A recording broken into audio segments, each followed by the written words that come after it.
Hello guys, another year is here. No promises, no commitments. We are just doing it fine, doing it in any way, doing it whatever, in any way.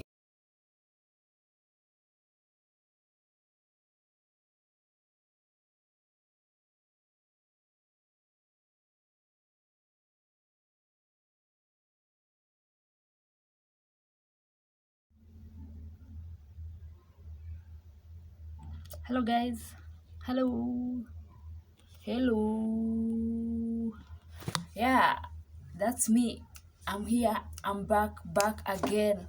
Like I never left. So guys, today I'm here and this is just a random topic. No main points, no nothing. Like I'm just here to make noise today without doing anything. So I just I was sitting there, I was like, oh, so I just wanna push my watch time, like push my watch time. You see, like, hey, it is hard to look for 4,000 watch hours. Manze, kawe ni YouTuber, you will understand this. It is hard, like hard. Like many people are struggling out here, and I think this is the longest video I'm going to make just for the sake of my watch hours. I just want to push my watch hours so that I can get monetized and we can celebrate, like celebrate. So today I'm just here for random topics, random thoughts, anything, stories, anything. So like, oh, today I don't have introduction, by the way, and I'm not going to edit this video. You're just going to find it the way it is. Like, I'm just tired. You see, like, everything I do it with my phone. I record videos with my phone, I edit them with my phone, I upload them using my phone. So that's a long process. Like, if I decide to edit this video, it will take me like 6 hours, because 2 hours like editing, and like 6 hours the apps I'm using, hey, it is too slow when saving. For high quality videos, it will take like years, centuries. So I'm not going to edit this video.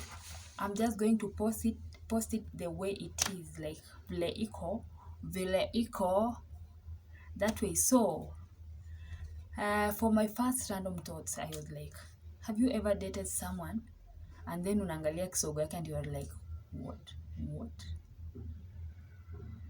unaangalia tu unajiambia, ai manze, ikisogo hapana, and you are like, do I need my kids to have this kind of kisogo? So today I was just in a mat nikirudi home, of course, from school. You see, like, it is January, schools are back, everything is so stressing. I don't even know where to start reading. Like, I'm just stressed up. So I was just seated in the back of the mat, and then you see the guys who were seated in front of me, like most of them were men, like let's say 98%. We were just like two girls inside there. So I was looking at this men, the kisoga, and I was like, what? So I was like, that one is good, that one no, that one, hey, I don't even know where that mawazo will come. I was just looking at their kisoga and I was like, do I really want my kids to have this kind of kisogo? I know it's weird, I know I'm not supposed to judge, but okay, I'm not judging, I'm just saying, I'm only saying, like, this kisogo, it was like, it was too much. I don't know what to say. Like, there was a kisogo there. I was like, no, my kids can't have this kind of kisogo. Okay, I mean, I was not going to date those people, but okay, I was just imagining, like, their kids, how their kisogo will look like. And you see, when the other guy, I don't know what to say, but okay, that was not me. That was completely not me. So I don't know what you guys look in people while you are dating. Some of you look for characters, some of you look for money, some of you look for kisogo, some of you look for legs, some eyes. I don't know. I just had someone say that when you fall in love with eyes, the love never ends, because eyes never get old. So when you fall in love with someone eyes, that's it. You will always be loving that person forever, like forever, not like for the face. When someone get old, the face, you see, the wrinkles what do we call it, they form, and then kasura kanapotea, kasura kanaenda, kana disappear, and then you become just, people start losing interest. They start going to look for those younger souls, those campus students, those campus girls, you know them, yeah. And unapata tu marriage inaharibika hivyo, marriage inavunjika, ina break. So I don't know what you guys look in a relationship, but I don't know, some of us look for money. I mean, it is better for you to cry in a Walmart than to cry in Dubai. Like, all men cheat. If you find a faithful man, that guy is broke. Most of them are broke. Like, and have you realized that the guys who have money are the one who look ugly? Like, the uglier the face, the richer the guy is. Have you realized that? I don't know, or is it only me who is realizing that? But I don't know. Maybe you see, God knows how to balance. Like, ukikosa sura anakutupia do, like, but for me, as much as natafutia sijui mtoto yangu or my kids, as much as nawatafutia luku, I mean, heri nilie kwenye Range Rover kuliko nicheke kwenye bodaboda. Like, that's my motto, and I know my girls support me. My girls always support me. It is better I cry in Dubai than in a Walmart. Like, stressing, like, this life you can struggle with someone's son, you know, struggling, unamsaidia, anapata do, anapata everything, he gets everything, and then hivyo tu ndio anakutoka.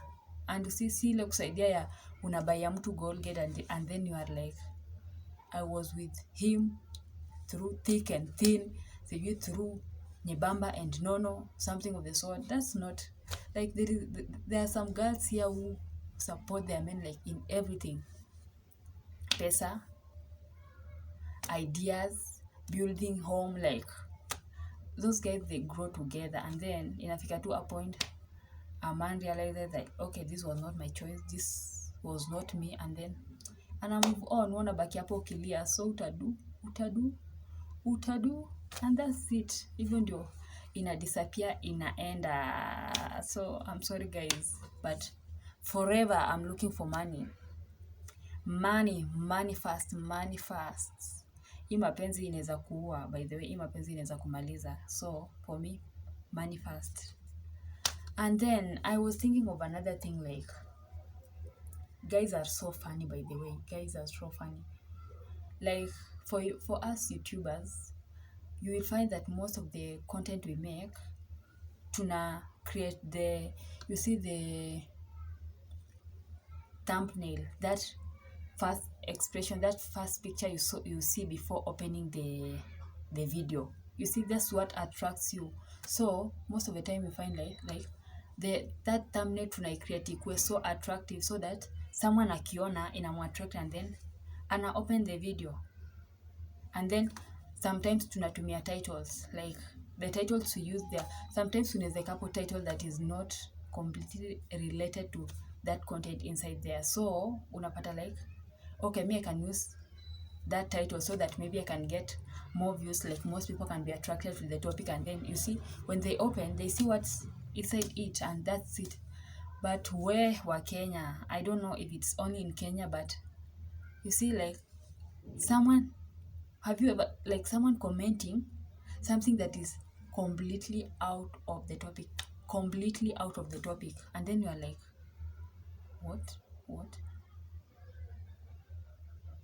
Have you, like, this situation, I think most happen in Facebook. Like, nowadays it is, you see, there is this light Facebook where you can access without bundles. So you see, maybe like umepost up or something, let's say like a meme, maybe in your story, a meme, and then someone from nowhere just comes and he's like, you look beautiful, and then mimi yenyewe umepost hapo hivyo inahusiana, I mean something so different, but someone just assume like umepost picha yako because haja open. So hadi ukiona comment you are like, what is this, huyu amecomment nini? So you just decide to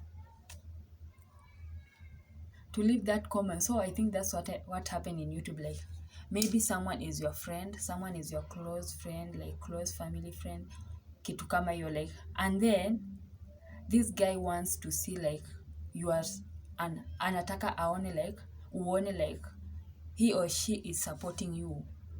So this guy will just open and then comment, like he will just comment according to the title, just comment anything, and then when you open you're like, when you see this comment, like ukiona this comment, you're like 100% sure this guy has not watched this video. Like uko like huyu hajawatch hii video because of what chenye amecomment. You're like, what?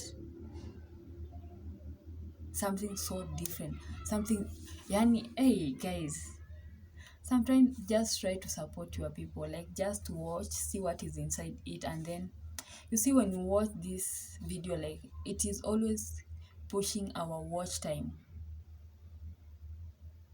like because we can't be monetized unless we reach 4,000 watch hours, and you know how it is hard for us YouTubers to reach that goal. Like that thing is so hard, I mean so hard getting those watch hours. People are doing crazy things to get those watch hours, so it is all about struggling, and you know it is hard to get known because you just reach those people around you, and then when you are still growing, like most people won't support you, as in most people they assume like whatever you are doing is just wasting of time. You see, like when you stay with someone, with your brother, like you know him inside and out, you know his behavior, you know everything, you know how he behaves, like time amejam, time amekasirika. So that's what happens with YouTube, like with friends. So even if you are a comedian, when you make a comedy, something of the sort, people don't find it like a joke because wameshina wewe, wamekuzoea, wana like this is just uni mtu wa kawaida. So people always won't support you, like wanaona nika una waste time, nika unafanya jokes. That's what happened mostly in YouTube. And then unapata most people they see like, actually this happened to me. I just once told my friend to subscribe to my channel, and you know what that guy told me? Like, to subscribe channel yako uomoke utuache. And I was like, seriously? This is life. We are all struggling. We are all like, I don't know. Kila mtu ana struggle, like, so si ati ukisubscribe kwa channel ya mtu ataomoka akuache. Everyone has his ways of doing things, everyone has his ways of getting money, everyone has his own time ya kuomoka. So I don't know why you should not help your friend. Like, you see, maybe that person is the one who will help you to get some job somewhere, to get some connection somewhere. That one person will help you to do something somewhere. So just learn to help. Like, that thing doesn't hurt. And if you haven't subscribed to this channel and you're watching this, please subscribe. You won't get hurt, huh? Hautatoboka mapua ama sijui what. Like, just learn to help. It doesn't hurt. So, and then another thing, just I was thinking, like, how do we just sit and hate someone? Like, have you ever had that feeling? Because I think it has ever happened to me many times. Like, you see someone for the first time, this person hajakukosea, this person hamjaongea, this person hamjawai meet anywhere, he's not even among your friends, as in is not even a friend of your friends, and you may meet too, and then you hate that person like naturally. So I always fail to understand what is happening. Like, what is happening with me?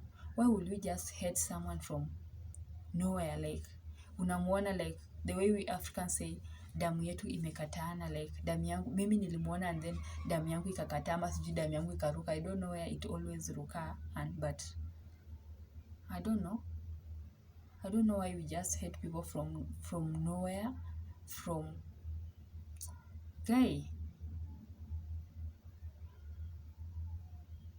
Really, I don't know. So maybe we should do more research on that, because we can't just hate people from nowhere. Like, I think that's usually sound weird to me. And by the way, have you ever ushawahi kuwa in a matatu and you are like unaona mtu anaingia and then ana bargain, and the way that guys look, you are like, you are not supposed to bargain. As in, this guy, maybe he's he's looking too good, like too good to bargain. Like, inafaa wale watu wenye wakuwa wana on gari zao, not to be here to bargain. So I don't know why we judge people. I don't know why we do some things that we are not supposed to be doing. I don't know. Maybe something just happened random. Some things just, like the way some of us hate education. Like, you see, kuna this feeling where your parents believe so much in you, so much. So you are just studying because oh, sorry, that's not corona. Sometimes we just study because we just want to make our parents proud. Like, sometimes we don't have any option. Like, for me, actually, I can say I have so strict parents. So, like, when I finished Form 4, my parents wanted me to do medicine. And you see, like, when parents want you to do something, they are like, they want you to do it. I mean, they don't even consider what you like, what you don't like, because for me, my parents actually wanted me to do professional courses, like a course that has a profession. Like, when I do teacher, I have that title, like teacher. When I do medicine, I have that title, like doctor. When I do law, I have that title, like lawyer. I mean, that's what my parents wanted me to do. And I think our parents should be more understanding. I don't know why. So I think we just argued with my parents before I chose the course that I was choosing. Actually, I was in argument with my mom. Like, we argued a lot until it reached that point. I was like, Mom, surely, so unataka niende niwe wagonjwa, and I don't want to do this course. Like, this is not my, as in, I don't know. Actually, I don't know why parents always think like that. So I was like, no, I'm not going to do this course. I just want to do whatever I wanna do. Like, I think sometimes we should just let people be happy with what they want. And I think African parents should be taught how to deal with children. Like, just let them be, not like giving them freedom or giving them something. Like, just sometimes just support them. If your child want to be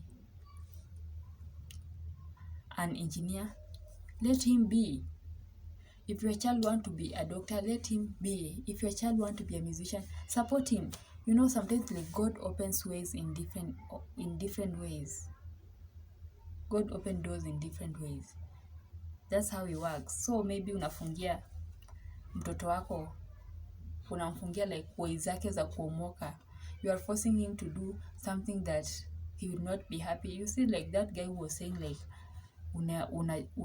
unafanya unapata marks utaki, unapata unaenda shule utaki, kufanya course utaki, unamaza unapata job utaki, kwa kampuni utaki, unaoa bibi utaki, unapata watoto utaki, unazeeka na mtu utaki. Like, I think we should just learn to give them freedom, learn to give them to do what they like. Like, I think their role should be like controlling them, like advising them, not to tell them no, don't do this, because I feel like sometimes that thing is,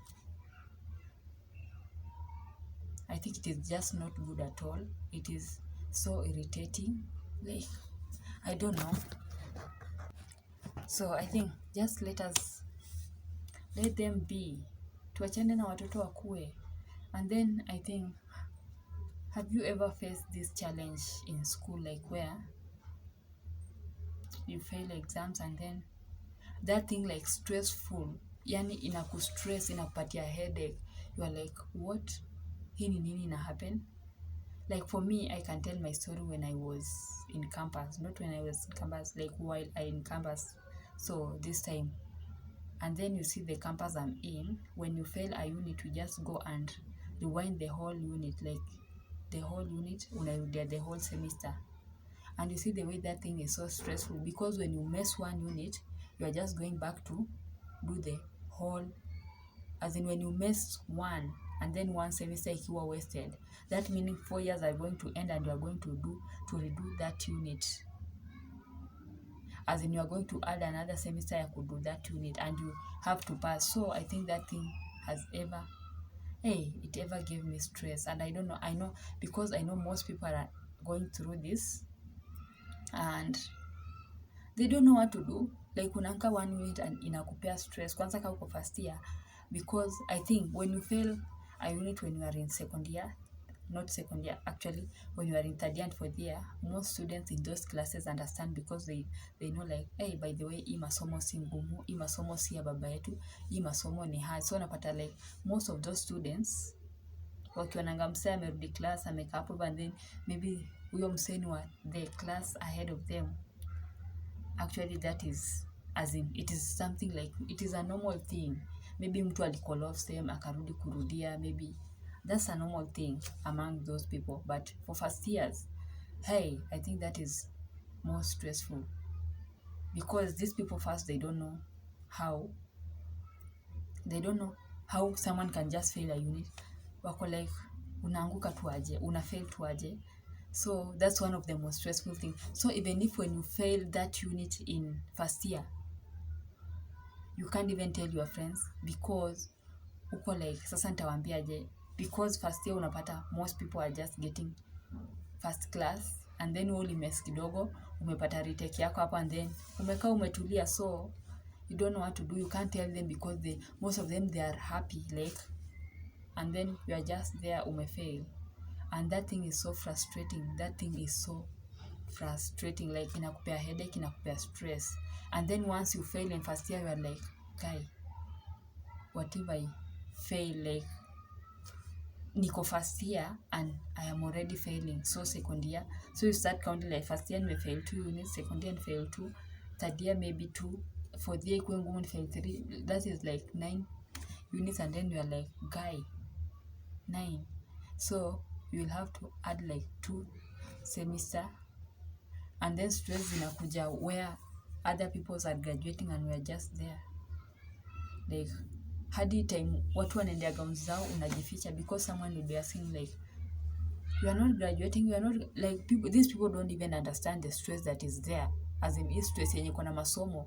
People are just there. It is like those people who support you are very few, but congratulations na kujanga like box mzima zimejaa, hadi uko like, hey, sherehe yako kila mtu anataka kuattend, like everyone wants to attend your celebration when you are graduating, but nobody wants to pay you fees, nobody wants to give you pocket money, never wants to give you advice, like you're just struggling alone. And that's life actually.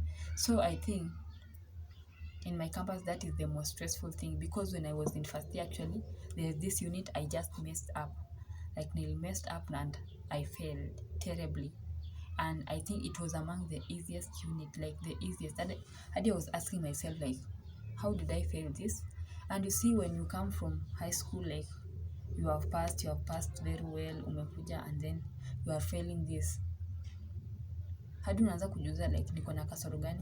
And you see like most of my friends like walikuwa wamepass, kila mtu alikuwa anakuambia like, sijui niko na points ngapi, and then you know first that retake already shakuweka low. So I never even talked to anyone.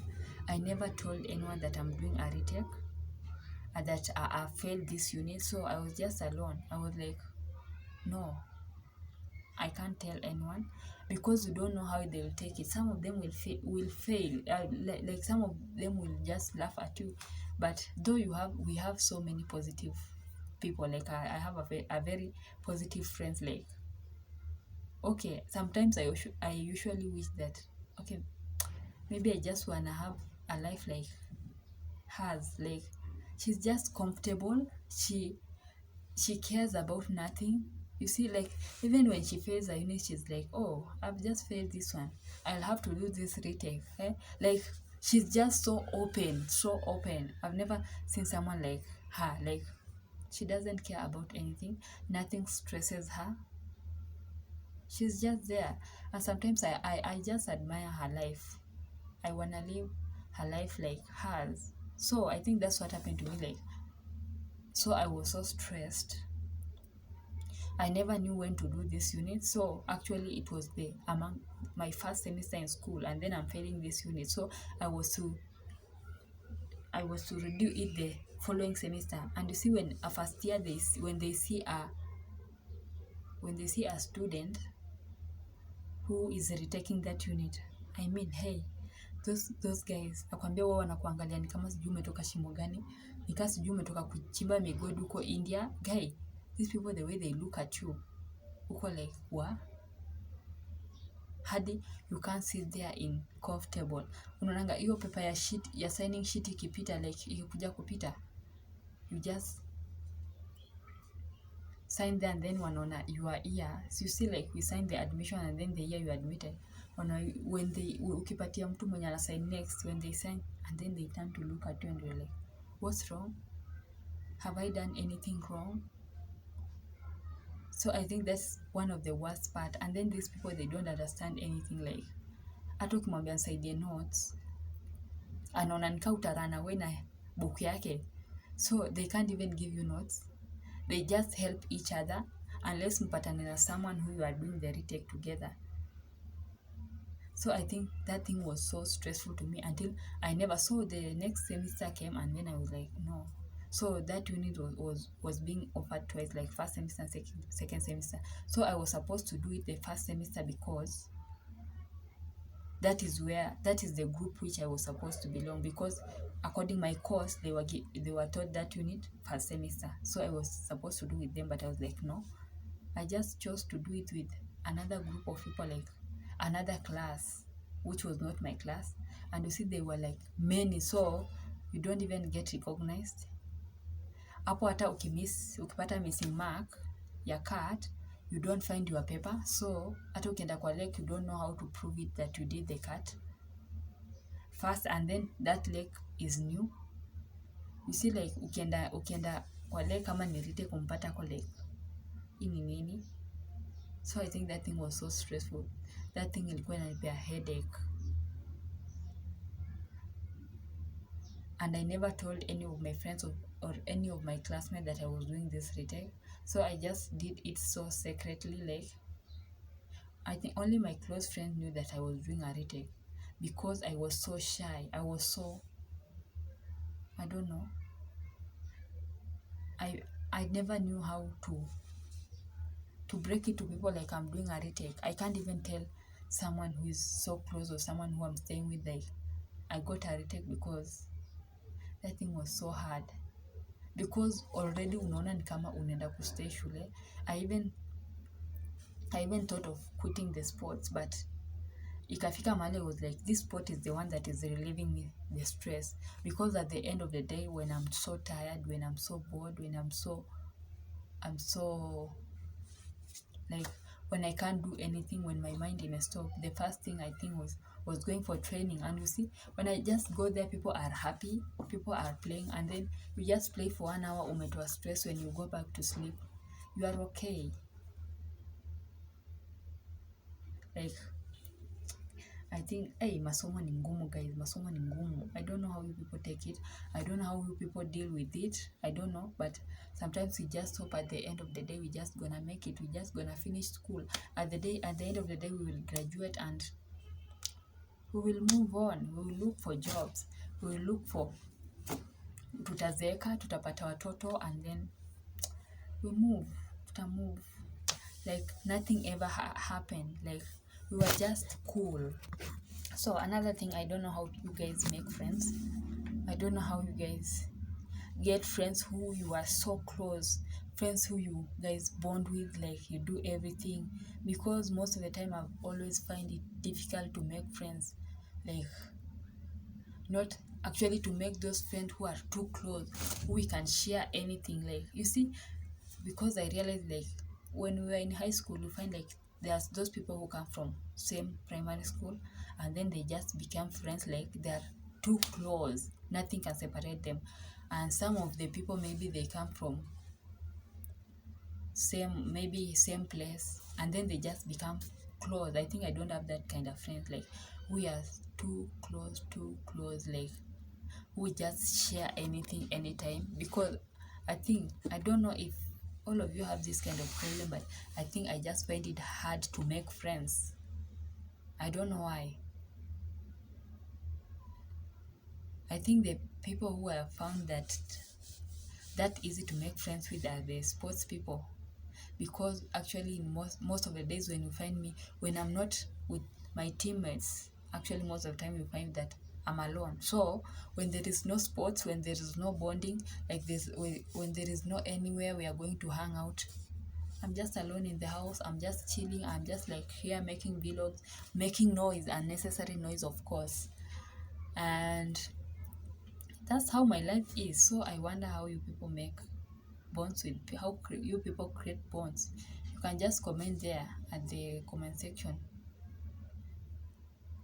Just tell me how you guys make friends, how you create bonds that last too long. Because I think the most people who are so close to me are my siblings, actually my siblings, because I don't even have a cousin who is too close, like who we can talk, we can hang out together. I don't know. So everything is just becoming, because I think after, even I think in high school I had such problem, because when during discussions, you see, like leave those discussions, like discussions zenye mmepangwa in groups, you have to do this group, like there was those discussions zenye zimeformiwa tu na individuals, like them too, they do the revision, everything.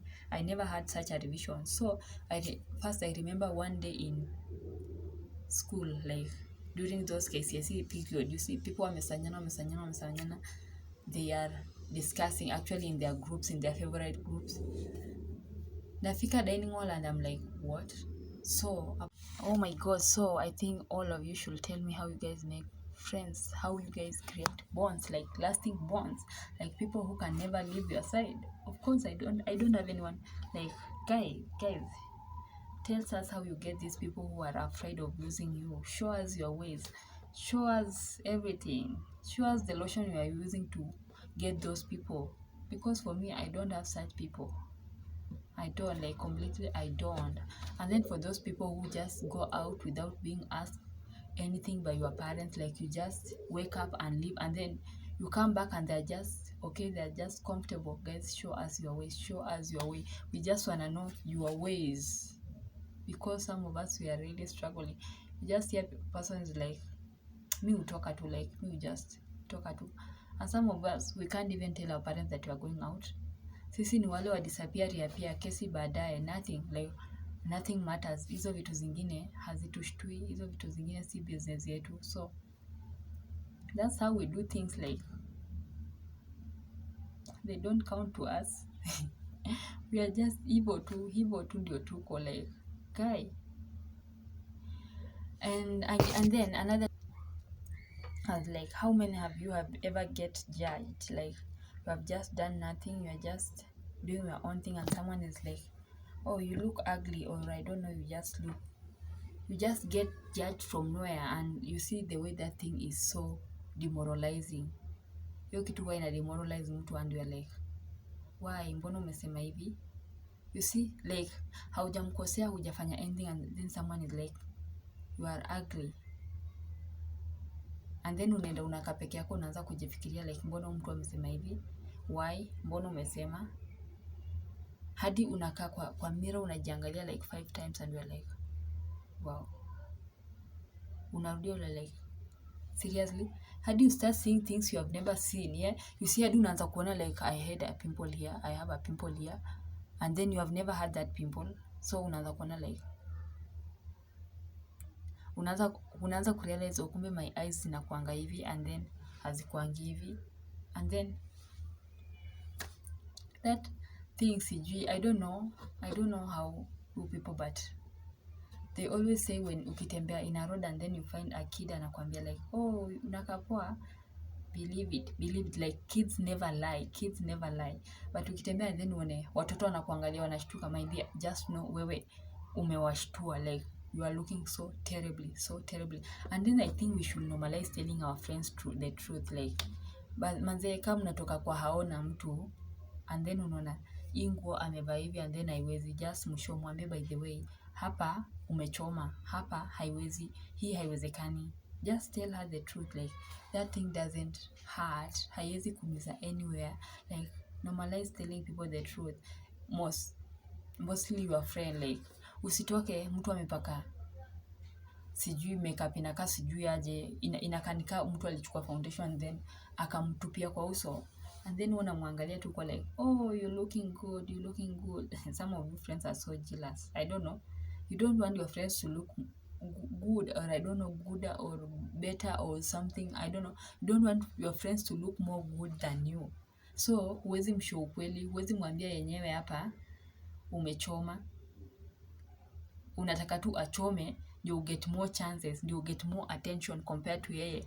Normalize telling your friends the truth, normalize telling them the truth, like guys, yani unaona mwenzako amepaka makeup inaenda south and you are so happy, by the way, you are like, oh you look good sijui nini, ama mwenzako is just coming from the salon na yenyewe vitu ameshukwa hadi uko like, kwani umeshukwa bure?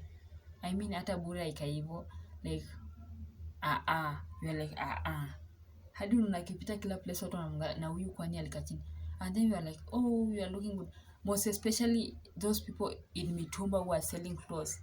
I mean umevaa nguo inafika sijui wapi uko chini, and then hadi wewe mwenyewe unaona hii yenyewe hii haiwezi, hii kitu ni big, hii kitu ni kubwa, and that person is busy telling you, hey by the way unakaa smart, by the way umeweza, by the way hey madam, hiyo tu madam, hiyo ukiwacha hadi unaangalia this person and you are like, seriously? Na sasa hiyo ujue like anakuchocha tu by like hiyo ni sajili ya sokoni. If you ever learned Kiswahili, hiyo sajili ya sokoni, because when you buy you promote his business, and those people they just mislead you, utabai vitu yenye hata hujawahi ona. So let's normalize telling our friends the truth, by the way. Ukiona by the way beshte yako anakuja na chali and then you are like, hey by the way huyu boy hawaendanishi, just wewe mshow mwambie by the way, hey hapa kwa huyu boy umechoma. Ama ukiona beshte yako anachezwa, usikuwe silent. I know by the way these people we just tell them and then wana break up for 2 days, and then after the 3rd day unaona wamepostia kwa status they're like, no dogs can separate us. They don't even use the word dog, they just use ugly words like monkeys, baboon, and we're like, guy, I'm the baboon. So I know I know you'll feel bad, but sometimes just normalize telling them if they hate you, if they judge you. You see, like one day they will realize like, oh by the way this guy was right. Like kabishti yako anachezwa, wewe mshow mwambie by the way wewe unachezwa, mshow tu unachezwa, like atembeze kubwa. You can't be, and this thing I think mostly happen with men. Unapata this nigga, maybe the guy is your friend, the guy is a friend to your nigga, and maybe he's also your friend, and then this guy knows that okay your nigga is dating like 5 girls, and he knows very well that you are not the side chick, but these are the people who receive you warmly when you are going there. Guy, these people are the nicest, like they treat you very nice until unafeel yenyewe hapa mimi ndio ule msee, hapa mimi ndio naweza, hapa mimi ndio ule main chick, like hapa mimi ndio nimeweza, and then they know very well that you are not the main chick, na wamenyamaza tu, wamengoja uchezwe, wamengoja ulio ukisema all men are trash, all men are dogs, and then baadaye utakuja kurealize like these people they knew it but they never told you. Instead ungemshot by the way hapa huyu dem uchali haiwezekani, uchali wachana tu na yeye. I know utaitwa dog, utaitwa all those type of names, but ukimshow kweli, where is the problem? Shida ni yake.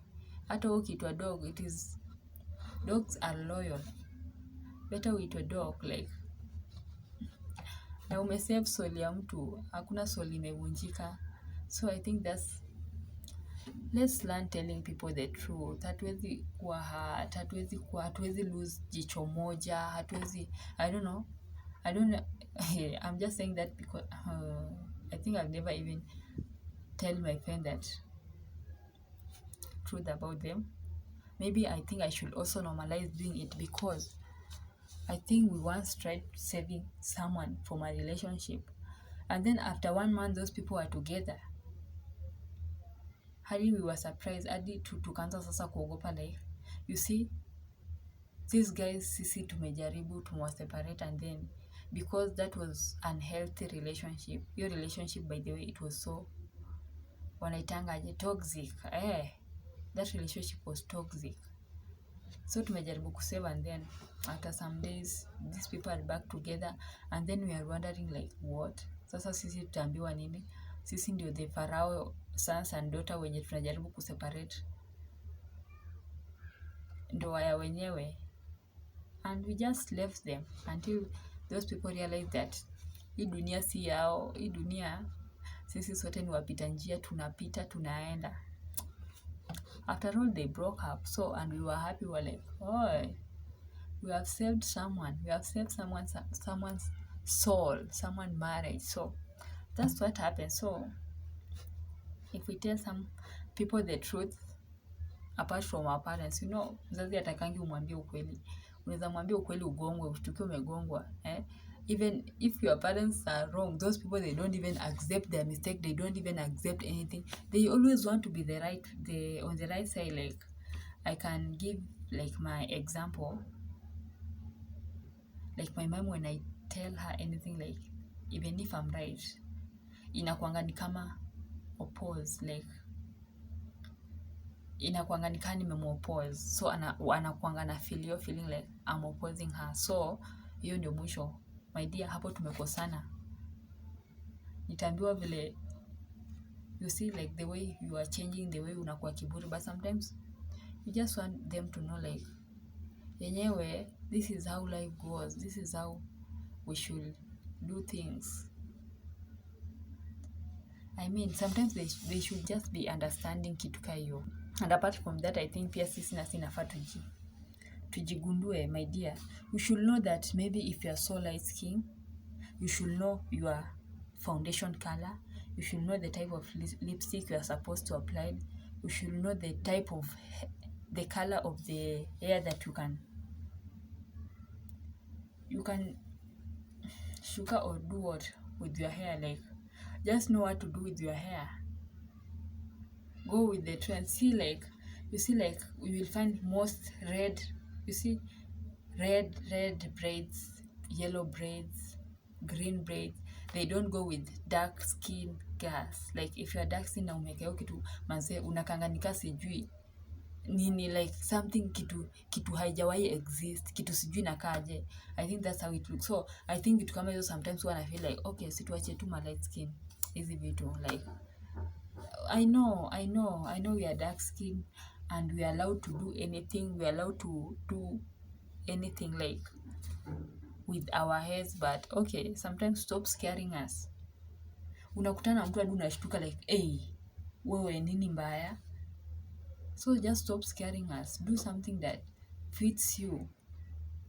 Don't be like, apply lipstick, I don't know, so red, lipstick red, like completely red, and then okay, compare na your skin color or something. Like, let's do that. In short, wacha tufanye something yenye ko so matching, something that ina match with ourselves. Kitu si una apply Pond's number 1, wewe mwenye inafaa apply number 63, hadi unakani kama wall imekuwa ikiwekewa rangi, ukipita anywhere unasikia kila mtu. And then I think I just see something, I always see something funny, mostly with eyebrows. Very few people can draw eyebrows. Very few people know how to actually to draw eyebrows. Like me, hey, I've gone through many tutorials, and I can't get it. Like, I don't know. And I know the steps. Like, I know one, you are supposed to do the eye pencil, not the eye pencil. You are supposed to do to take the brush, and then you brush the the eyelashes. Is it the eyelashes or this hair? Yeah, you are supposed to take the brush them.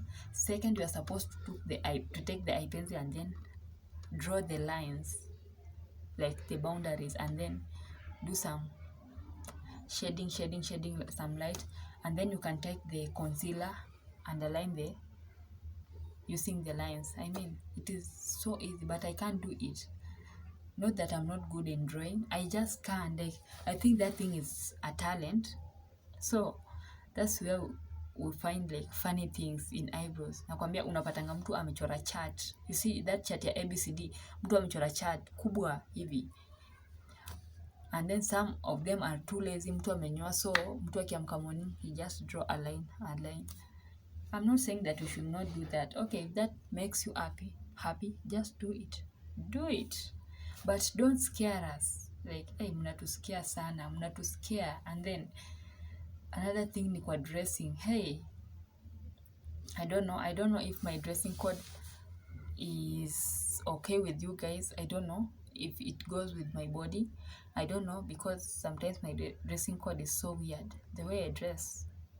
But okay, sometimes you find that you are not good, you don't fit in dresses. Like, you know, dresses sio ya kila mtu.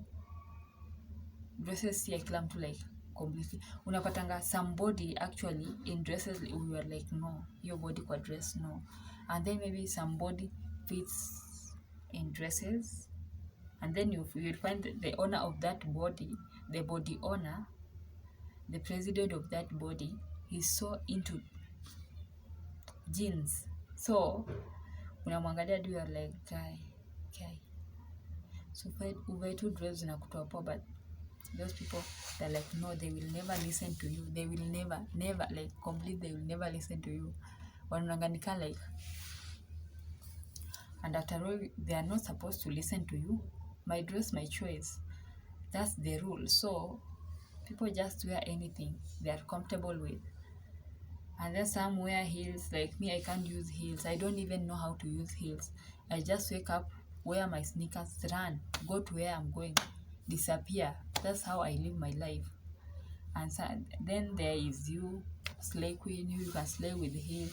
Me, even if it is going for clubs, you what, I just wear my sneakers. If you have ever seen me, always like 24/7, I just wear my sneakers. That's what I wear. So maybe my dress, my choice, but what if we just choose something that can match our dressing code, something that, I don't know, something that can match our body, something of the sort. Though I know actually in most families, kwanza nimesema kwanza what the fuck is that? Not kwanza sana, like most of the time in shags, like the place where I stay, you find like most parents maybe are not more civilized, so wearing a trouser is like an abomination. So there are those parents who, when they see you wearing a trouser, they're like, oh, mtoto ameharibika, this kid is so spoiled, like this kid. Wanakurule out kama those people wenye wameenda out of the culture, like your dressing haikubaliki in that culture. So, and then there are those who you can't wear short dresses. I know. So though I'm so thankful that, okay, I don't have those parents who judge more on dressing. Like, so long as you dress decently, they don't have a problem. But I've just seen some parents like, hi, you're like, okay, just let this kid go through the stage. Achana tunaya ende hiyo stage, apita aende, it doesn't hurt. It is, we ushawaiona wapi like trouser imetuma mtoto aende agawe miguu? Or ushawaiona wapi like nywele imetuma mtoto aende akiss yule boy?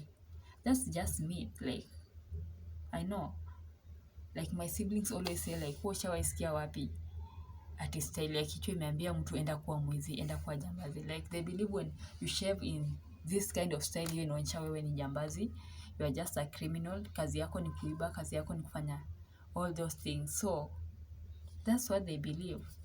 And you'll find that kids hawawezi weka hizo cells because of their parents. And actually sometimes I'm like, why are they doing this? Like, they don't understand that this is a different, what do we call it, timeline. This is not their time. Like, hizi sika enzi zao, even though we are supposed to receive advice from them. Okay, we can, that's their work. They are supposed to advise us, and they are supposed to even, they are the one who are supposed to understand more than us. But okay, we understand that most of them are so uncivilized, and they always say that wearing clothes that look older than you doesn't mean that you are decent. Doesn't mean that you are the most respected, or I don't know, as in wewe ndio una tabia njema. No, we should not judge people according to their dresses. We should let them people be. We should just let them be. That doesn't hurt. And another thing. Ushaingia kwa matatu and then the conductor refused to give you your change. Asieti umempea, asieti hujampea, umempea, and this guy knows very well akona change yako. And then unamuuliza na kuangalia. That thing, by the way, hubo. I don't know if conductors will see this, but by the way, hiyo tabia hubo. Like, inabo sana. Inabo. Mkuwe mnaturudishia change zetu, like, give us our change. Mnataka tufanye nini? Maybe mimi nimepanga nikishuka kwa gari nikule smoky pasua yangu hapo, nikule some things, some njugu hapo, and then umekatalia my 10 bob. Like that 10 bob is so more important than anything else. So mkuwe mnaturudishia change, by the way, because we life, by the way, hey, even 1 shillings count. All of us, we are Kikuyus. Hakuna mtu apendi pesa, by the way. Usikuwa nasema tu hapa tu sijui ayua Kikuyu sijui what. Give me back my change. I just need my money.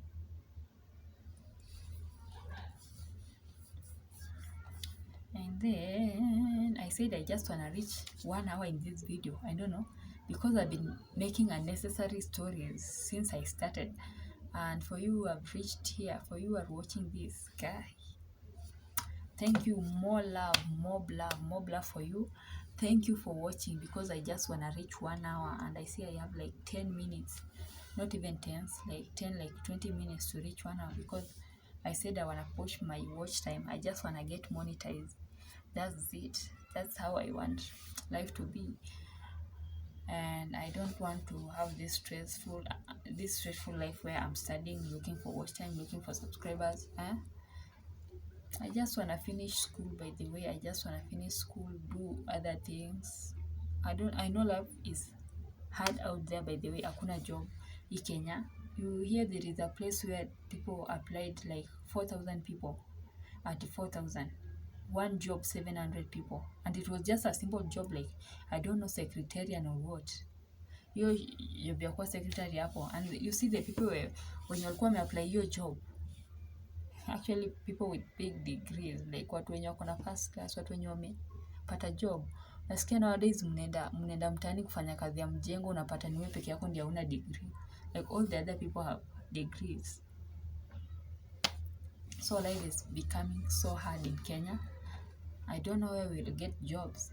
Maybe we just want to create our job opportunities, do our things, because by the way, hii Kenya place imefika, if you're just going to tegemea hii Kenya, guy, madeni ndio hizi zinakreatiwa like every day, every night. Madeni zina add up. Sijui China, juzi nasikia sijui China wamekuja ku grab sijui where, Malindi, a land, because in the name of we have their debts. Hey, kidogo tutasikia Nairobi shamba la mawe limeibiwa. And the way Nairobi is a big bedroom. Why? Tutahamia wapi sasa? Which other bedroom tutakuwa nayo? We just want to stay in this big bedroom until further notice, until things, I don't know. We just want to stay here. This is our home. This is our place. This is some of them. This is your shack. This is not my shack. So I don't know. Life, the more we grow, the more we do things, the more life becomes hard. hard and harder and harder. I mean, the more you grow up, the more responsibility becoming. Like right now, I don't know even what I'm gonna do when I finish school, because I won't stay at home to tell my mom like, oh, I want credit, I want sijui what. Nitaambiwa manze, tumekusomesha, so you need to move, you need to look for your own job, you need to hustle. That's what I'm gonna get. That's how life will be. I don't know. I don't even know what I'm talking about, but okay, that's it. And then the other thing, like, have you ever been bullied? Have you ever been harassed? Have you ever been done what? Have you ever hate someone? Have you ever find life is so hard? So I don't know. I don't know how to place it, but okay, guys, I just wanna do our things.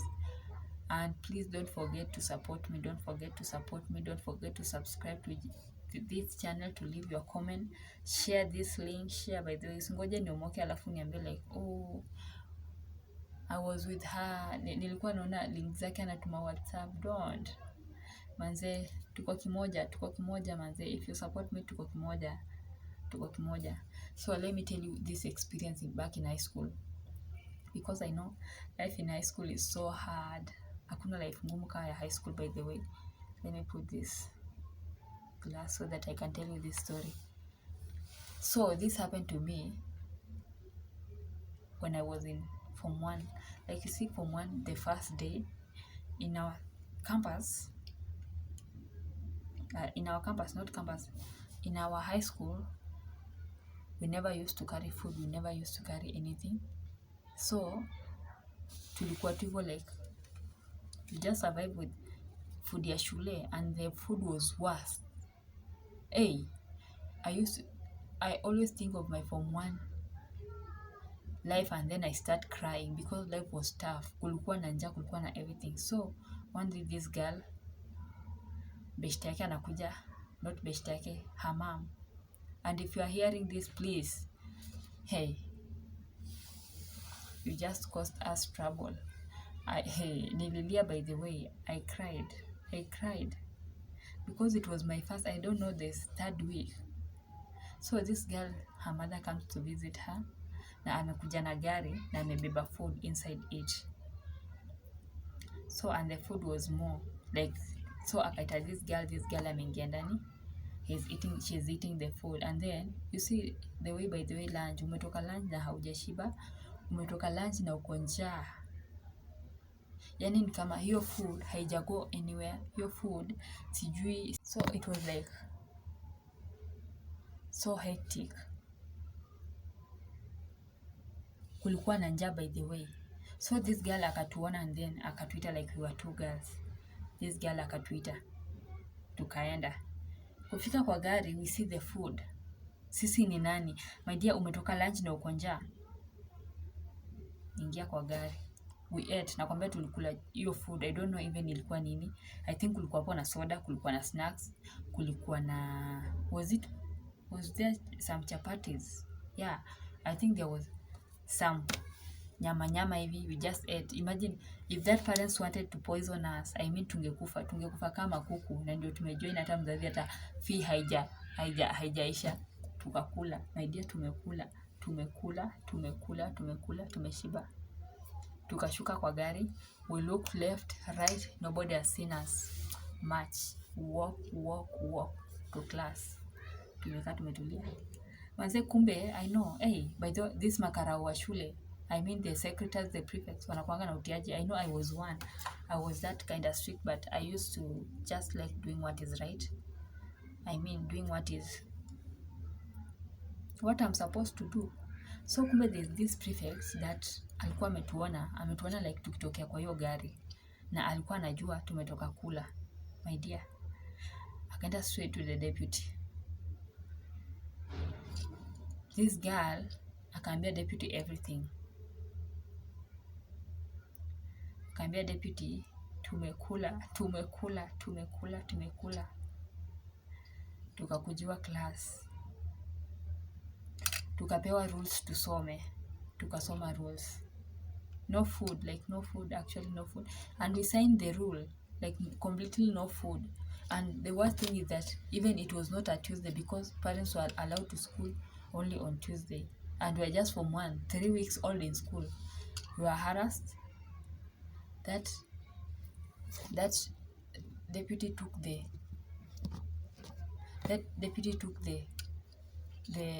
leave out sheet, your suspension. She gave it to us and she was like, you are going home, give us your names. You do what we were harassed. My dear, I cried. I've never cried like that. I cried. I was just imagining how my parents are going to react, how they are going to take it. I don't know. I never even knew how this thing is going to be. It was like hectic. It was hell. Everything was not moving. I felt like everything has stopped. It was so bad, I mean. So I cried, and that deputy was there. And then there was like a teacher who was there, and he was like, hawa wenye wanalia hawa ndio wanajua kupretend zaidi, wanalia ndio machozi waokole. And I was crying so genuinely. Have you cried so genuinely? Crying genuinely, like I will never do this mistake. And we're like, okay, si tuna cry usamehewe, una cry lele, I will never do this mistake. And inside your heart you're like, yenyewe, I will never do this mistake. I will never repeat it. If they forgive me, I'm not never going to repeat this mistake.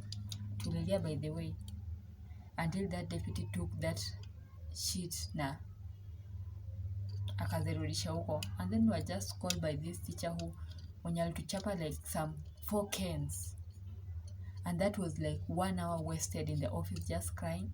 And our classmates never knew what was happening. They were just wondering like, hawa wanakimbizwa huku, wanarudi wamechapwa, sijui nini. Guy, by the way, high school life, though, that's the passage, that's where we pass, that's life we have to go through. But okay, that was one in a hell life.